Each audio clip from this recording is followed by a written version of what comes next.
Cool Bean by Jory John and Pete Oswald. Read by your masked reader. Watch out, here come the cool beans. The cool beans.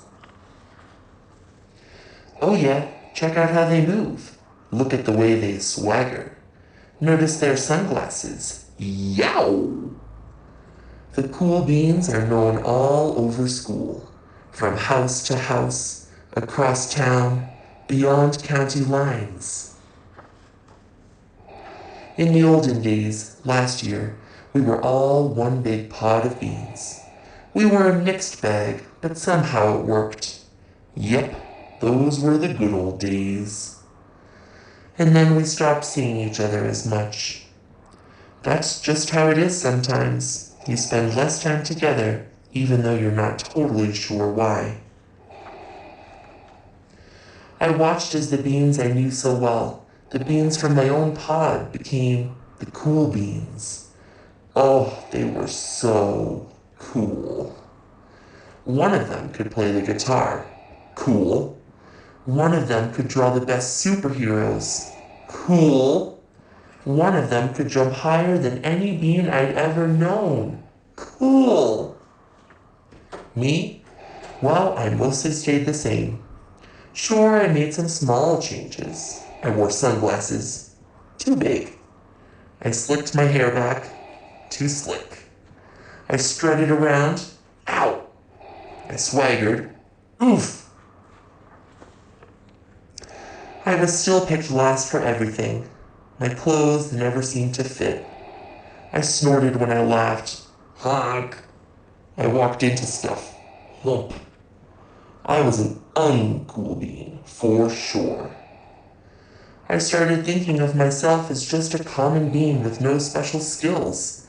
I couldn't compete, so I didn't even try. I'd never be a cool bean. It seemed like there were two types of beans in the world.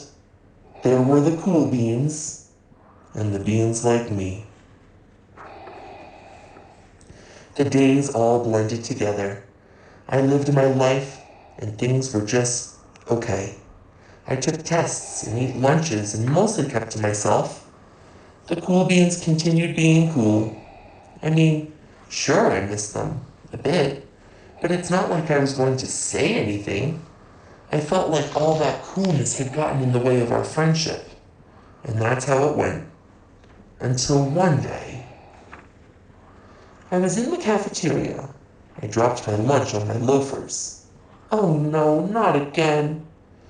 But then something sort of miraculous happened. Out of nowhere, one of the cool beans helped me clean it up. He didn't even say anything. He just gave me a nod. That was it. Later, I was out on the playground. I tripped and scraped my knee and maybe cried a little bit, and everybody saw it. Another one of the cool beans came to my side, and without a word, he dusted me off. That afternoon, I was sitting in class. I wasn't really paying attention. I didn't notice, but our teacher had called on me. Everybody stared. I sat there in silence. Nobody said anything. And then, everybody just laughed. At me. That was it.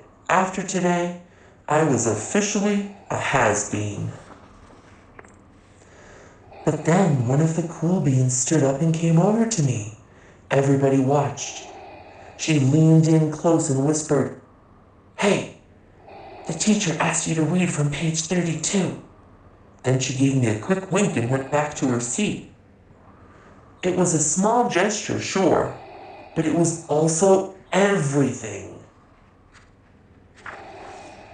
I walked home with a goofy smile on my face. I smiled all the way through dinner. That day made all the difference. It was a day that could have been really bad if not for the kindness of a few cool beans. It gave me a shred of confidence. That shred of confidence has continued to grow. Somebody had my back, or a few somebodies. After that, I started hanging out with the cool beans again. How have you been? Get it? How have you been? Not all the time, but sometimes. At lunch, after school, even on the weekends. Throughout all of this, I realized that it's not about how you look or any of that other silly stuff. It's about a wink or a nod or a smile at just the right moment. It's about dusting somebody off, helping them up again, and pointing them in the right direction. You need a hand? Yes, please. Now that's cool.